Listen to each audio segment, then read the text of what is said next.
Great news for pet lovers! From July 9th, our furry friends can join us at approved dining spots in Hong Kong. How do local dog owners feel about this new rule? Let's find out.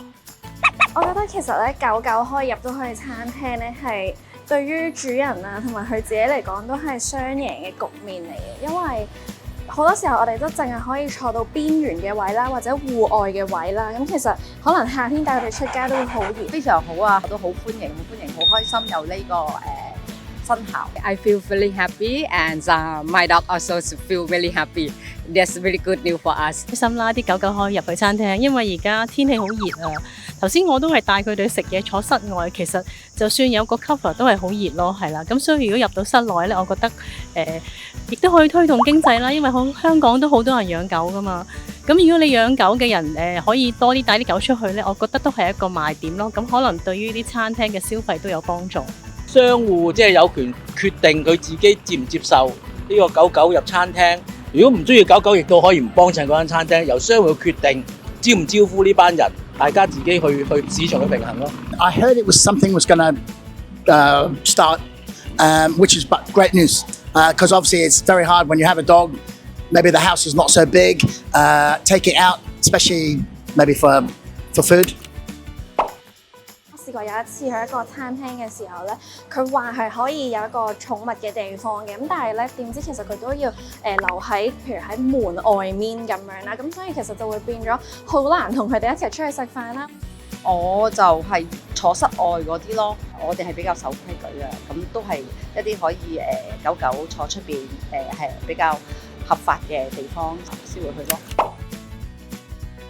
我覺得而家比起之前嚟講，狗狗嘅設施都的確好咗好多啦。好似呢架車佢都可以有一啲便利嘅袋俾我哋啦，同埋有好多時候一啲比較大啲嘅商場都可以借到一啲尿墊啊、尿布啊，甚至係水壺等等。咁當然可以再做得好啲嘅，譬如就係想可以擴大到多啲商場或者多啲唔同嘅地方都有呢啲設施，或者可以有呢啲租用服務嘅話，就更加好啦。我希望當然係呢個交通工具啦，例如地鐵啊各方面嘅嘢都可以俾狗狗，譬如禮拜六日啊，周圍去都可以係啦，飲食座可以更加多地方去咯。Right now is more easily more than before. Before is quite hard, but right now is more open. 都可以嘅，但係希望可以再普及啲咯。咁但係我見到其實好多公園咧都係暫時唔可以俾狗入。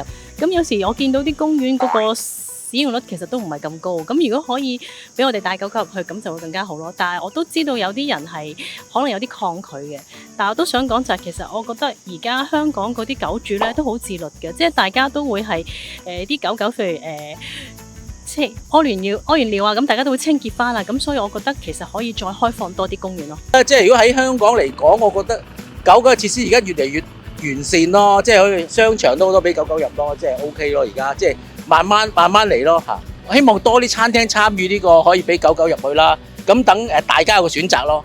Is I'd like to see more connection with the dogs and younger children, because a lot of people they're scared of the dogs, and I think it's more about they haven't been in contact with pets or dogs or cats or anything.